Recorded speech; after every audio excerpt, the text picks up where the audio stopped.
the Rui Borges Masterclass, Sporting's Positional War. The philosophy. In the tactical laboratory of Portuguese football, Rui Borges is rewriting the rules of engagement. His Sporting side doesn't just play. At the heart of this project is the constructive provocation, the hybrid build-up. Borges utilizes a variable build-up structure that is almost impossible to scout effectively. Depending on the height of the opponent's block, he will alternate between a 3+2 staggered shape and a more aggressive 2-4-4 expansion. By keeping his pivots on different vertical planes, he creates diagonal passing lanes that bypass the first line of pressure. The goalkeeper isn't a safety net, he is the primary playmaker, holding the ball until the exact millisecond an opponent commits to a jump. It's a game of high-stakes chicken played in the defensive third. Rotational fluidity. The true complexity arises in the double pivot rotations. One midfielder acts as the anchor, pinning the central opposition, while the other drifts into the half spaces to create a positional overload. This movement isn't random, it's a coded response to the opponent's shifting geometry. By constantly rotating the interior triangles, Borges ensures that Sporting always maintains positional superiority. They move the ball to move the opponent, creating gaps in the central corridor that are exploited with surgical verticality. The verdict. Rui Borges understands that modern football is won in the mind before it's won on the pitch. His Sporting side represents the pinnacle of structural flexibility. If you aren't analyzing their ability to manipulate the high press, you're missing the most exciting tactical evolution in the Primeira Liga. This is the blueprint for the next generation of elite coaching.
The Rui Borges offensive engine, overloads, and third-man lethality.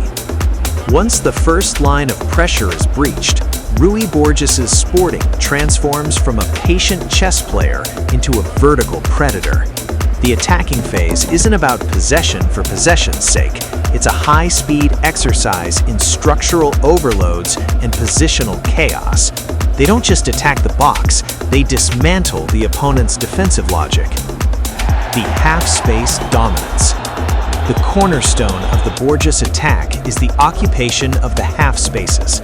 He demands that his creates a 3v2 numerical superiority in the central channels.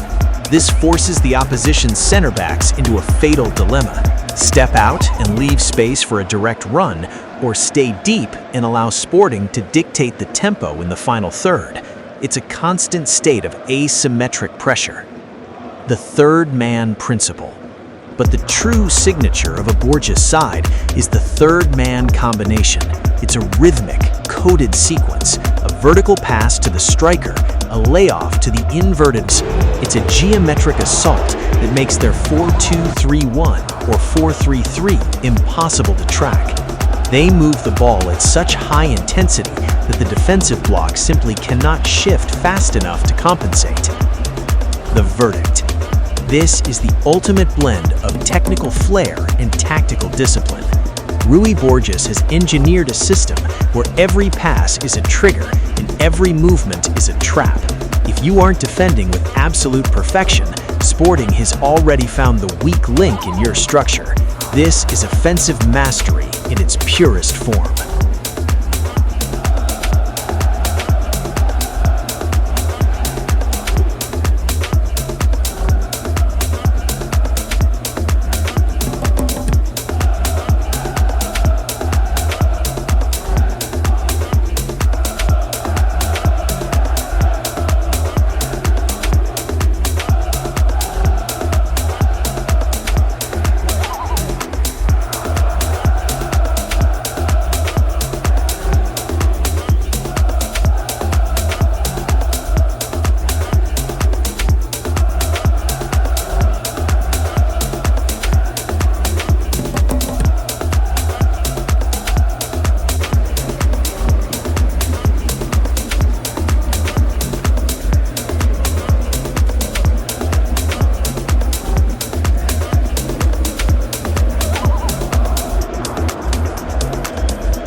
Rui Borges' defensive fortress, high-intensity traps, and zonal dominance. Defending, for Rui Borges, is an act of organized aggression. His sporting side doesn't wait for the opponent to make a mistake. They architect it. This isn't a defensive block. It's a high-pressure soffocamento strategico designed to shrink the pitch and reclaim the ball in the highest value zones possible. The pressing triggers. The foundation of the Borges press is the synchronized trigger. Every player is coded to react to specific visual cues from the opponent. A backward pass, a body shape that hides the ball, or a touch into the central corridor. Once the trigger is activated, the trap snaps shut. The front three work to split the pitch, forcing the opponent into a wide trap. By isolating the fullback against the touchline, Sporting creates a 3v2 numerical superiority around the ball carrier, leaving him with 0 passing lanes and maximum psychological duress. Vertical compactness. But the real genius lies in the vertical compactness of the 4-2-3-1 or 4-3-3 structure. As the first line jumps, the defensive line pushes up to the halfway line with extreme aggression. By maintaining a distance of less than 25 meters between the striker and the center backs, Borges eliminates the space between the lines. If the opponent tries a vertical escape pass, the center backs are positioned to intercept immediately, maintaining a state of constant positional dominance. They don't just defend space, they eliminate it. This is defensive football as an offensive weapon. Rui Borges understands that a turnover in the final third is more dangerous than any built-up attack. It's a masterclass in environmental manipulation and collective discipline. If you aren't tactically perfect under this pressure, Sporting has already taken the ball and the game. This is the new standard of Portuguese defensive organization.